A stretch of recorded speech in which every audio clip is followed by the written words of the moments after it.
Olá, sou Robson, sou RC e juntos somos mais família. Quero começar este vídeo agradecendo a Deus pelos amigos, pelos pastores que têm orado pela RC, que têm aberto as portas da sua igreja para que juntos possamos celebrar a Cristo e abençoar as famílias de nossa cidade. Quero também agradecer a Deus pela vida do meu mais novo sobrinho Anthony, o neto da nossa irmã Marli e filho da nossa irmã Keila. Que Deus abençoe, Anthony. Deus tem um propósito na sua vida. Nunca esqueça disso. Então, vamos para a nossa reflexão do dia. Preste atenção. Hoje eu vou falar sobre entre pais e filhos. Preste atenção. Entre pais e filhos. É bem verdade que existe uma diferença de tamanho, de idade, de pensamento. E muitas vezes essa diferença tem sido um fator crucial para a união das famílias ou a destruição das famílias. E nós temos um grande exemplo na Bíblia, que é a passagem do filho pródigo, aonde lá no livro de Lucas, capítulo 15, versículos de 11 a 32, nos conta a seguinte história, que um pai tinha 2 filhos e o mais novo pediu ao pai a sua herança. Então, poucos dias depois, ele pegou a sua herança e saiu e gastou tudo, absolutamente. E quando não tinha mais nada, houve uma grande necessidade, tipo uma pandemia. E aquele jovem não tinha o que comer, não tinha onde trabalhar, não tinha como viver. E ele foi pedir emprego na cidade onde ele estava. E aí não tinha mais amigos, não tinha mais ninguém. Aqueles amigos que gastaram, né, os seus valores não estavam mais juntos. Então, alguém lhe ofereceu, né, a cuidar de porcos. E ali diz a Bíblia que ele necessitava, ele almejava comer as bolotas que sobrava da comida dos porcos.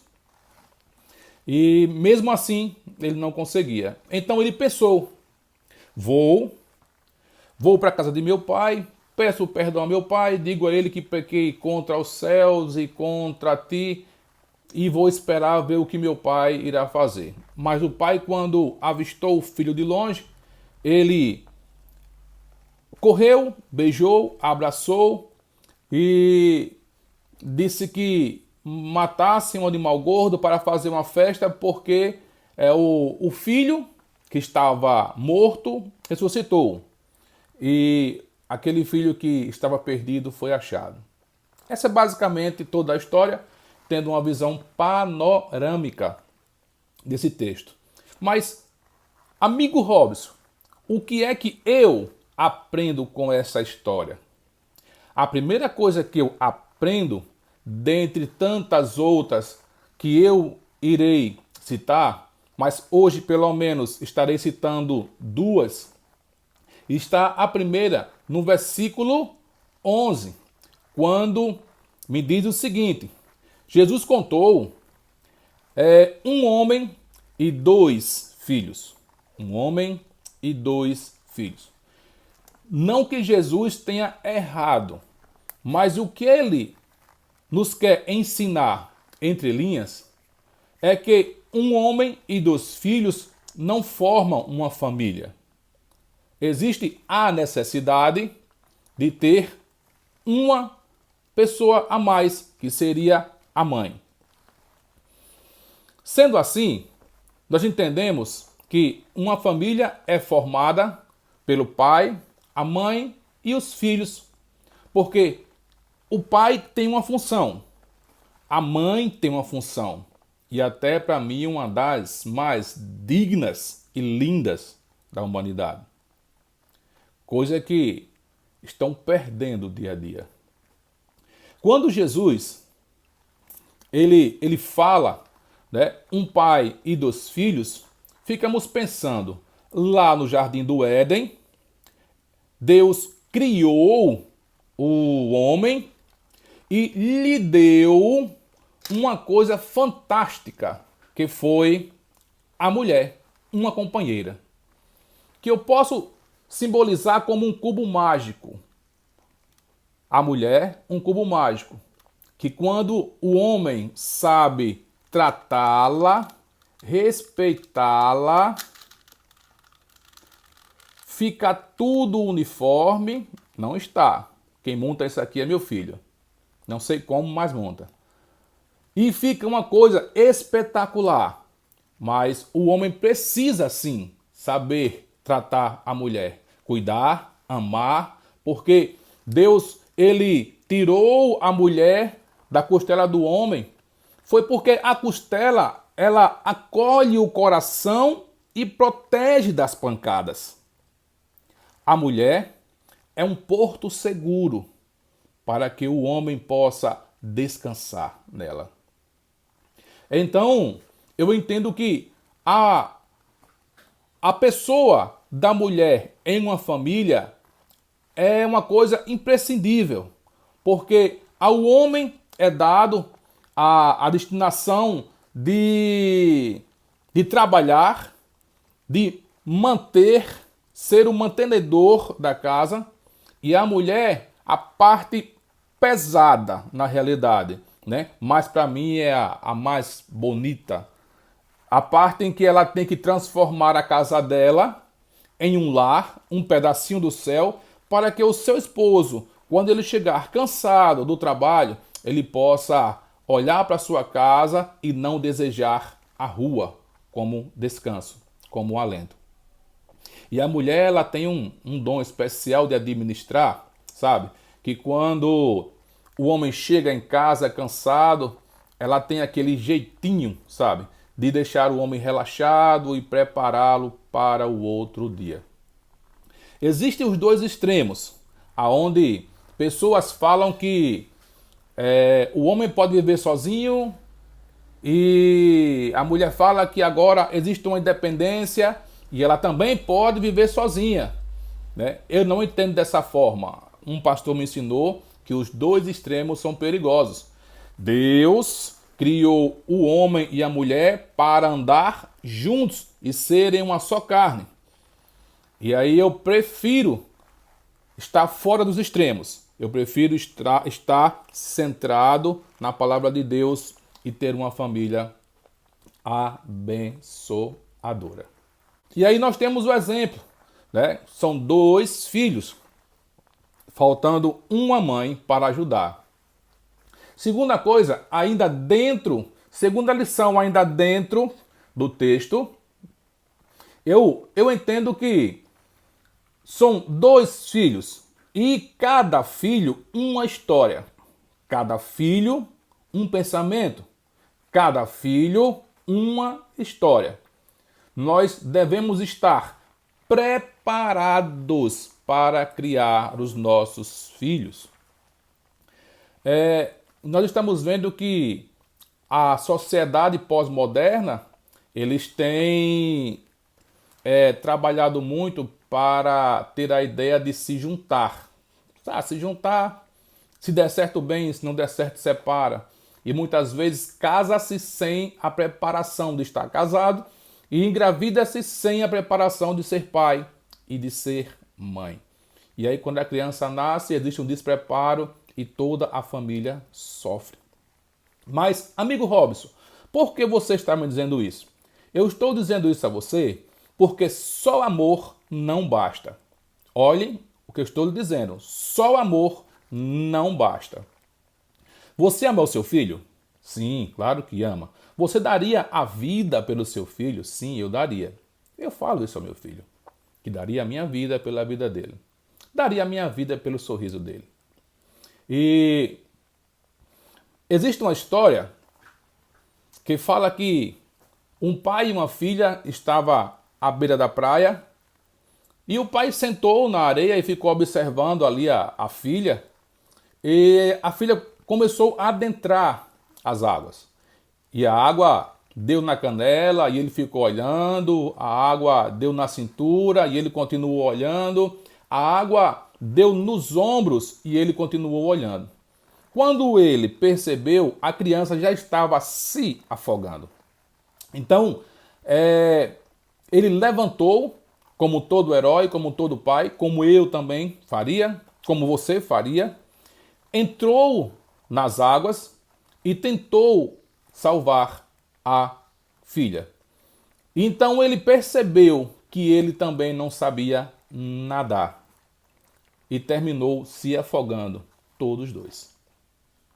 Então eu entendo que para ser pai tem que haver um preparo. Não adianta só amar o filho, só querer o bem para o filho quando nós não conhecemos o que é ser filho. Quando nós queremos comparar a nossa vida de criança com a criança de hoje, da pós-modernidade. Nós precisamos nos preparar. Certa feita eu estava tão perturbado e não sabia como reagir em relação à minha família e eu procurei uma psicóloga amiga, gente fantástica. E ela me orientou e foi bênção, em nome de Jesus. Deu para contornar a situação e estamos aqui, como uma casa sólida na rocha. Mas foi um mau pedaço. Mas procurei um amigo, procurei um profissional e deu tudo certo. Então não basta só amar o seu filho, certo? Você tem que saber. Você já tentou entender que muitas vezes nós achamos, né? Eu tenho um garotão de 15 anos, vai fazer 16 agora, e as ideias dele às vezes não batem com a minha, e daí eu começo a achar que eu sou mais experiente, mas e que aquilo que ele está passando não é tão sério porque é juventude e vai passar. Mas eu aprendi com a minha esposa e com alguns pastores que o problema dele é tão grande para ele quanto os meus para mim. E aí eu tento ser amigo e não pai. Boa observação. O meu filho às vezes quer o amigo, ele não quer o pai. Como amigo, eu escuto. Como pai, eu aconselho. Fica aí a dica. Bem, vamos lá.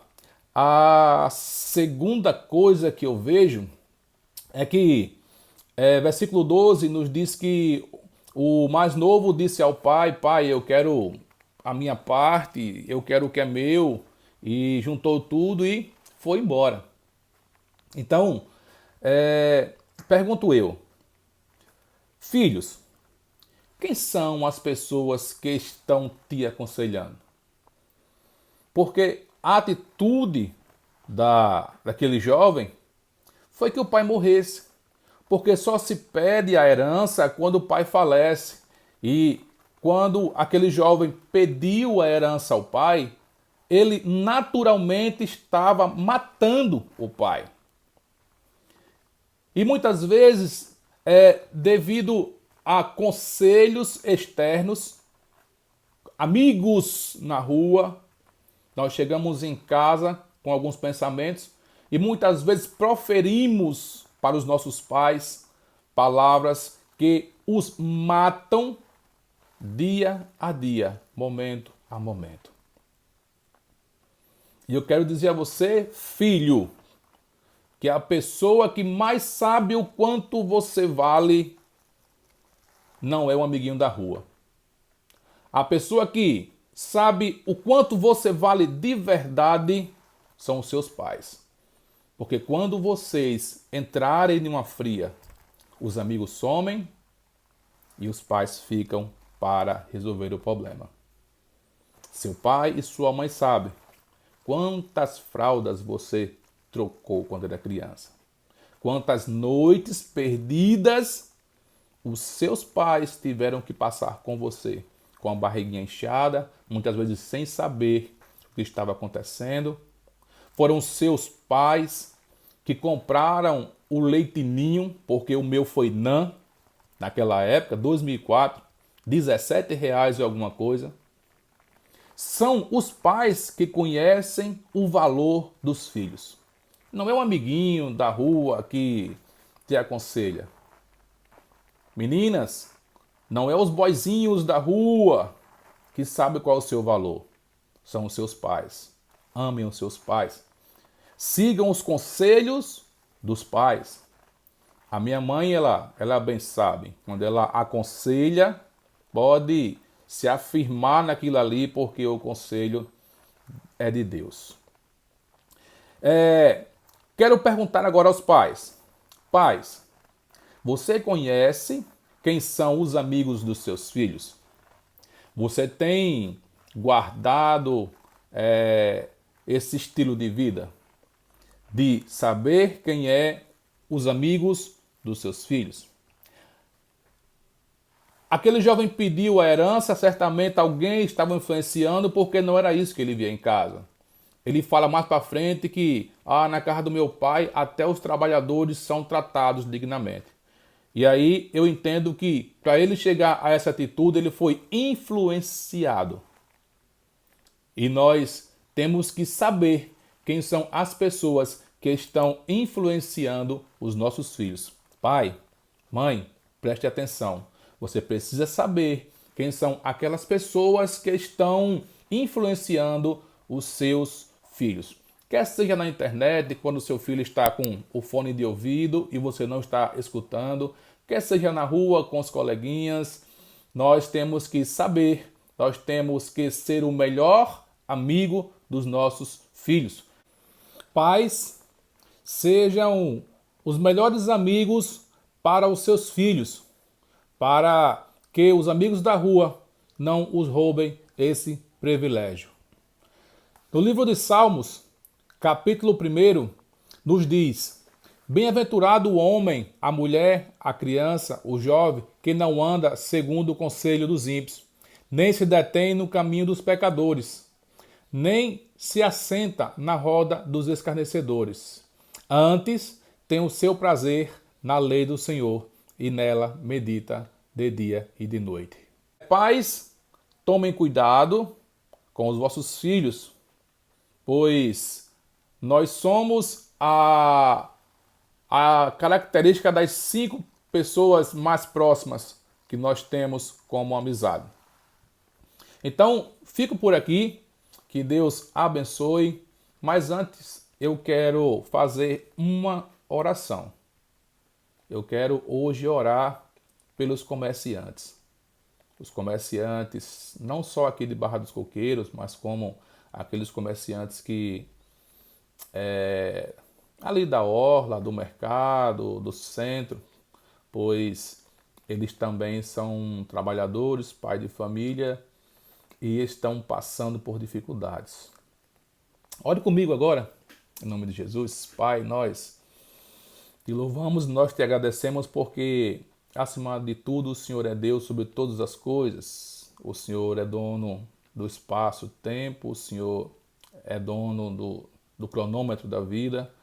Pai, nós cremos que o Senhor nos ama e por isso eu quero te pedir nesta manhã que o Senhor abençoe, Pai, cada comerciante aqui da cidade de Barra dos Coqueiros, que o Senhor possa, Pai, não permitir que ele venha baixar as suas portas, ser com os funcionários, pois todos eles têm família, têm filho, pais para cuidar, que o Senhor possa estar ajudando, assim bem como os comerciantes do mercado em Aracaju, assim bem como os comerciantes ali do calçadão, Deus, e da orla, aqueles comerciantes que teve o seu estabelecimento, meu Pai, arrombado, que o Senhor possa estar, meu Deus, dando direção, paz no coração, a direção para poder se reestruturar, e não desistir.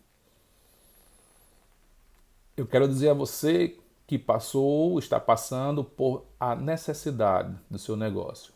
Não desista. Levante a cabeça, procure recursos.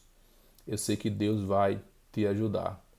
Dobre os seus joelhos e converse com Deus. Peça a Deus força e procure direção. Porque se juntos somos mais fortes, com Deus a vitória é certa. Sou Robson, sou RC, somos mais família. Nos visitem em nossos canais das redes sociais e que Deus nos abençoe no dia de hoje.